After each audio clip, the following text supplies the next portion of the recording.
Welcome to sunny Da Nang in Vietnam.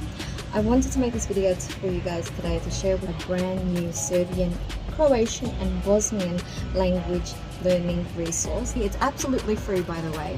So not only does it include a beautifully designed textbook, they also have put together a vocabulary list for every single lesson. There are 20 lessons, by the way. It also includes audio. They show you the difference between Serbian, Croatian and Bosnian, and you see these little color symbols on the top of all of these different words and different variations for words.